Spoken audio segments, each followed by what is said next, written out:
1 minute, that's all he had to decide. And he chose not to retreat, not to call for help, but to stand upright, wounded and bleeding in the teeth of 10,000 enemy soldiers bearing down in the dark, and roar at his terrified Marines to keep fighting. It was an act so ferocious, so nakedly human, that the men who lived through it spent the rest of their lives asking, what makes a man do that? It is late November 1950. The Korean War, a conflict most Americans knew little about and cared about even less, has erupted into one of the most savage engagements in modern military history. The People's Republic of China has entered the war in overwhelming force, and American troops are reeling from an assault they did not see coming. In the mountainous, frozen wasteland surrounding the Chosin Reservoir in northeastern North Korea, the 1st Marine Division finds itself surrounded, cut off, and fighting for its life in temperatures that will go down in military record books as among the most brutal ever endured in combat. Into this catastrophe walks Captain Carl Leonard Sitter of Pueblo, Colorado, a 30-year-old Marine officer with a quiet manner, a deep faith, a body already marked by war wounds from the Pacific, and a .45 caliber pistol permanently holstered directly over his left heart. He is not a loud man. He does not speak of himself. He is, however, a man who has already stared death in the face and walked away, and who is about to do it again, on a hill of black ice, against an enemy that outnumbers him 10-1, in cold so extreme that the weapons jam and the blood freezes before the medics can reach the wounded. This is not simply a war story. This is a story about what a human being is made of and what it takes across a lifetime to build that kind of person. Before we go any further, if stories like this move you, if they remind you what human beings are capable of when everything is on the line, hit that subscribe button right now. Our goal is to achieve 5,000 subscribers before the end of March, and every new subscriber gets a personal shout-out from us once we achieve that milestone. Also, drop a comment right now and tell us where in the world are you watching from, because what comes next, the pistol, the frozen hill, and the words that kept a company of Marines alive against impossible odds is something you will not want to miss. Carl Leonard Sitter was born in 1922 in Syracuse, Missouri, but Pueblo, Colorado is the city that made him.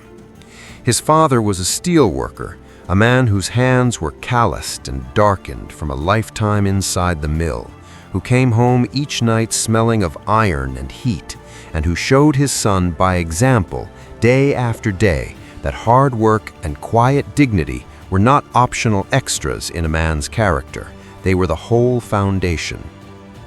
Carl grew up as an only child, and like many children of the Depression era, he learned early that life did not owe him anything.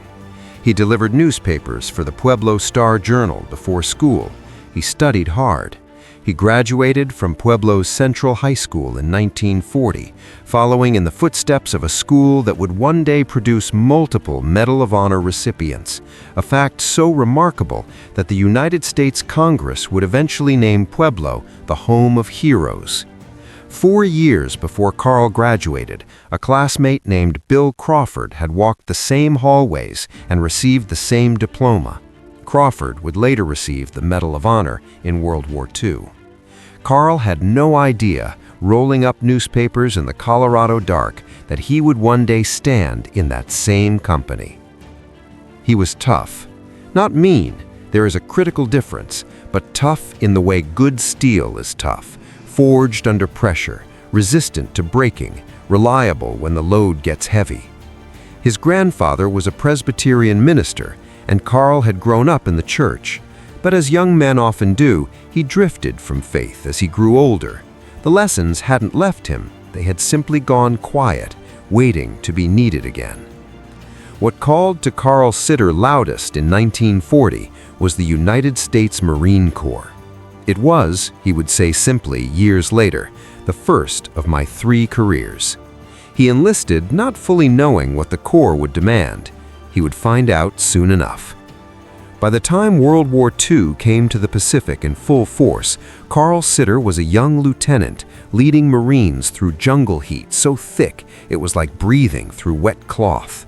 The island-hopping campaign across the Pacific was one of the most brutal military operations in American history. On the island of Guam, Marine rifle companies fought through dense jungle against an enemy that refused to yield, and casualty rates in some units ran between 50 and 75%, more than half the men in some companies gone. Lieutenant Sitter pushed his Marines forward. He shouted encouragement. He moved from position to position, keeping his men in motion because he understood what the most experienced combat leaders always come to understand. Staying still in a firefight is a death sentence, and so he kept moving. And he kept moving. Then, an enemy round found him. In that millisecond between the moment the bullet arrives and the conscious mind catches up, Sitter knew with absolute certainty that he had been shot through the heart. There was an instant of total numbness.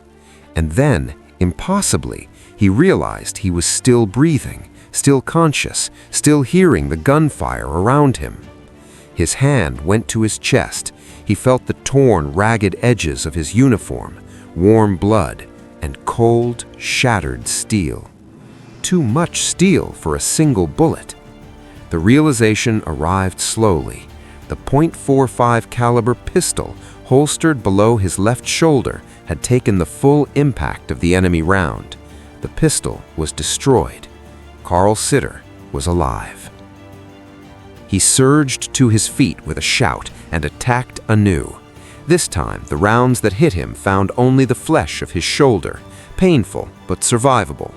He earned his Purple Heart that day and his Silver Star for the leadership that drove the attack forward even after he had been shot down and risen again. But the lesson he carried home from Guam was not about medals.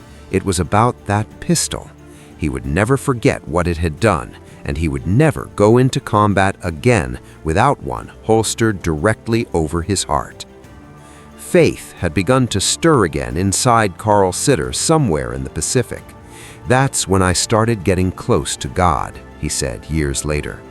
"When you lead other men's sons into battle, when their lives rest entirely on your decisions, something changes in a man. The grandfather's quiet words from childhood begin to matter again." Carl Sitter came home from World War II a decorated officer, a husband, and a man whose faith was quietly, steadily becoming the bedrock of everything he would do. The temperature the night of November 27, 1950, drops to -35 degrees Fahrenheit. The 1st Marine Division, roughly 15,000 men strong, is stretched along 60 miles of frozen road around the Chosin Reservoir in the mountains of northeastern North Korea. They have pushed deep into enemy territory in what American commanders have assumed is the final act of the Korean War. They are wrong.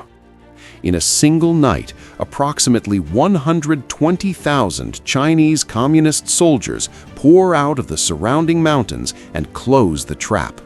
The Marines are surrounded, cut off, outnumbered by more than 10 to 1. Supply lines are severed. The road out, the only road, is in enemy hands. The cold is so extreme that weapons jam, blood plasma freezes before it can be administered to the wounded, and men simply lie down and do not get up again.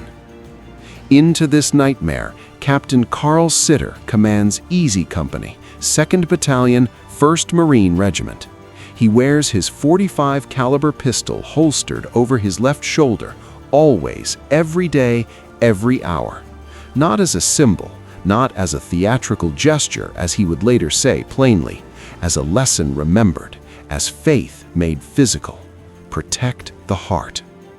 The Marines at Hagaru-ri, a small village at the southern tip of the Chosin Reservoir that has become the critical hub of the entire surrounded division, hold a perimeter under constant and ferocious assault.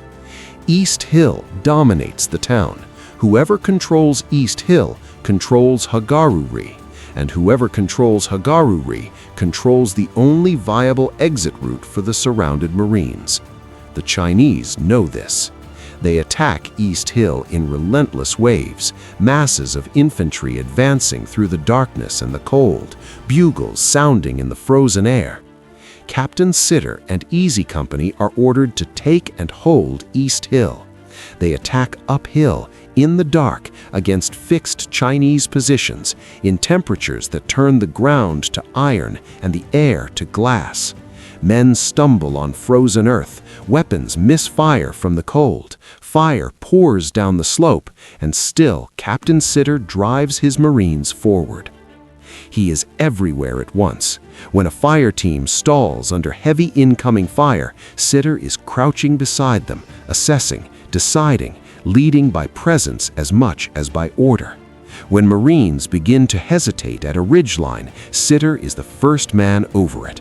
He is shot more than once. He keeps moving, he keeps commanding, he keeps his company oriented, aggressive, and, most critically, together as a fighting unit. Then come the hours that will be written into the Medal of Honor citation. For 2 consecutive days and nights, Easy Company holds East Hill against Chinese assaults that come in human waves. So many soldiers advancing with bugles and drums in the darkness that the sound of them coming is something his Marines will describe for the rest of their lives in terms that have nothing to do with military language and everything to do with primal fear. The cold kills the wounded faster than the enemy. Ammunition runs critically short. Supply lines are not coming. Then a young Marine, his face pale under the grime and frost, his hands shaking from cold as much as fear, looks at Captain Sitter during a lull between assaults and asks the question that is sitting in every man's chest. "What are we gonna do?" Captain Carl Sitter looks at him, and what comes next is not reassurance, it is not comfort. Carl Sitter does not traffic in comfortable lies. What comes is the truth, blunt, clarifying, and delivered with the absolute authority of a man who has already been shot through the heart and gotten back to his feet. What are you gonna do? You're gonna fight, damn it. You gotta fight or we aren't getting out of here. It's that simple. And they fight. Easy Company holds East Hill. Captain Sitter, wounded repeatedly across those 2 days, he will ultimately earn 4 Purple Hearts from the Korean War alone, never leaves the line, never withdraws to have his wounds treated until the position is secured. He wraps what he can wrap and goes back to work. His Marines watch this, and they make a decision in the way men make decisions in combat without conscious thought. If he isn't quitting, neither are we. Stop for a moment and let that sink in. Wounded multiple times, temperatures 40 degrees below zero, outnumbered 10 to 1, no reinforcements coming. And this man refused, absolutely refused to quit. We want to know, what do you think kept Captain Sitter going? Was it training? Faith? The men standing beside him? Drop your answer in the comments below. And if this story is hitting you the way we think it is, share it.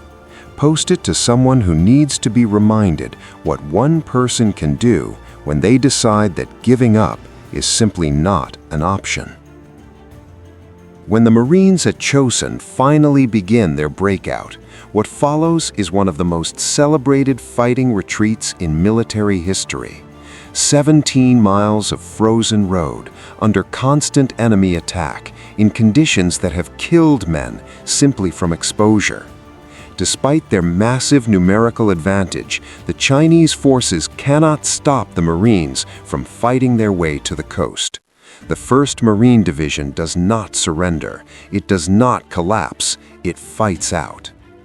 Captain Carl Sitter, wounded, led his battered Easy Company out of the Chosin Reservoir on his own 2 feet. He does not ride, he walks with his men. The company has taken terrible losses, as all companies at Chosin did. But Easy Company is intact as a fighting unit when it reaches safety. And the men who served under Captain Sitter will tell you for the rest of their lives that this was not luck.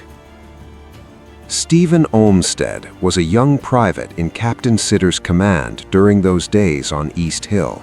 He would go on to earn the rank of Lieutenant General in the United States Marine Corps. Decades later, asked about Carl Sitter, he spoke not as a general, but as the frightened young man who had stood on that frozen slope and watched his captain refuse to die.